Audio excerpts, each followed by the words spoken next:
on the Friday before the event in London, we went to the Statesman. You know, the publication. The publication.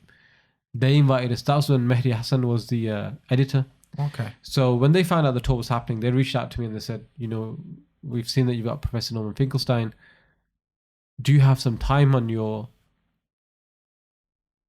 schedule to bring him into us so that we can speak to him before and just ask him a few questions? I was like, yeah, cool.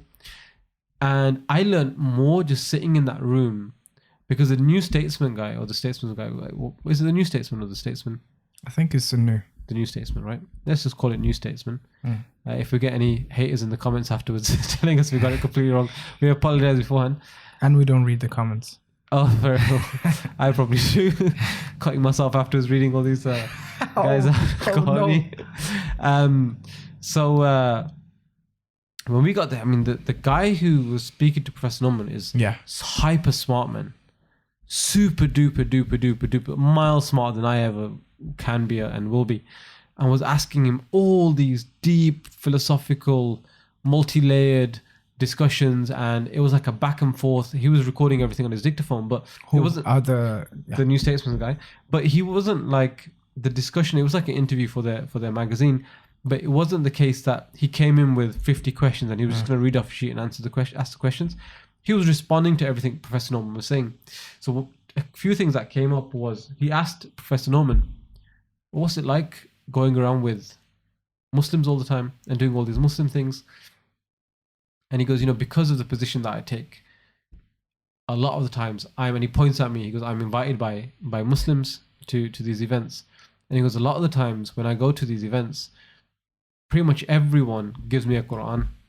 Pretty much every single Islamic organizer or an attendee will come up to me and say, listen, take the Quran and read it. Or else. And read it and you know, you might find something in there. And what he said was his mother was a Holocaust survivor. And on her deathbed, somebody asked her to, you know, ask God for forgiveness or ask God for a path into heaven. And she was like, what God would have put us through the Holocaust? Ooh, wow. I don't believe in God. Like, if there was a God, why would he have done that? And he said, due to the loyalty that I feel to my mother, I feel it's almost if I was to believe in a God, that I would be cheating her somehow. I would be doing a disservice to everything that she believed in, everything that she went through. By me believing in a God, I feel as if I'm doing wrong by her. And he said, even though the idea of a higher being, a God type figure, even if it's a rational thing, and even if I can, and he was talking like in a philosophical terms, he said, even if I can agree that there is a higher power out there, I can't bring myself to do that purely because that's of... interesting. It's much in the same way that Muslims can't abandon their faith, no matter how much doubt they may have, because of a cultural, like what's ingrained in them. It's something that's so close to their hearts that, you know, no matter how much doubts come to their mind, it's like, if I don't have it, I'm lost. Same way with his mom, it's like, okay, if I abandon that, you know, thought or that philosophy that she had, then who am I? Because it's too far into it at that point. Yeah, and that was pretty deep to like sit there and go, oh, because a lot of people, when I was going on tour, were telling me, like, listen, give him a copy of the Quran, give him some dawah, talking about Islam. Of course. And so when that happened, I was like, I can kind of see his perspective. Yeah. I can see why he would have that struggle. And what was funny was he said to the guy, he said, look, everyone gives me a Quran. And he told the story about his mother. And he goes, so I don't have the heart to throw these things away. So he goes, in my house, I have a stack of Qurans. Yeah. So he looks at me and he goes, look, if you ever have like a conference in the future, you need Qurans, like, come to me. Because he goes, I feel I don't have the heart to throw them away because I feel that's wrong to kind of do. Because even though I don't believe in it, I respect that it's someone's holy book. And I was like, that's a pretty cool thing. Noble. Pretty noble, cool thing to do. And, you know, he talked about a lot of stuff that people say about it. I mean, people have called him a Holocaust denier over the years. People who are critics of his. Again, so the New Statesman guy brought this up to him and he said, Professor Norman said, I would have to be clinically insane if I'm standing in front of you saying my mother is a Holocaust survivor, my father is a Holocaust survivor, but I deny the Holocaust. He was like, that sentence doesn't even make sense.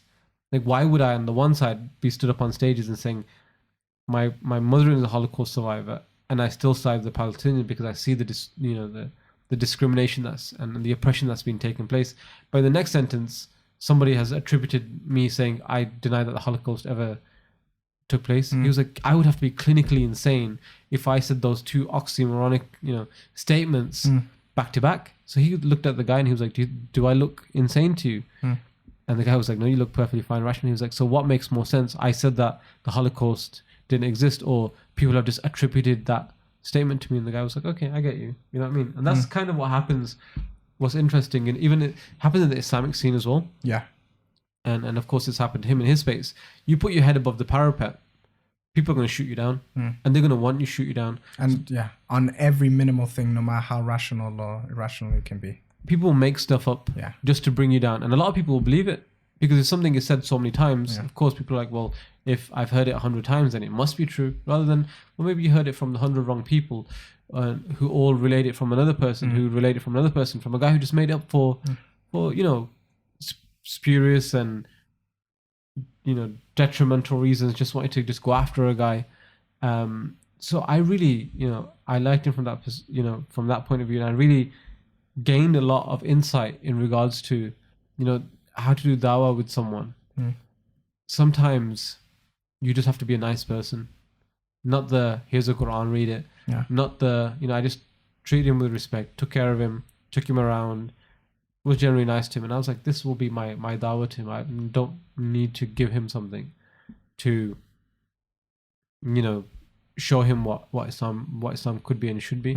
I'll just be me, and hopefully that'll leave a positive impression on him. Well, he'll be like, maybe. But I also knew at the same time, because of what he said about his mother, I thought it's going to be a bit of a stretch. I mean, regardless, I like guiding. I mean, keep the faith.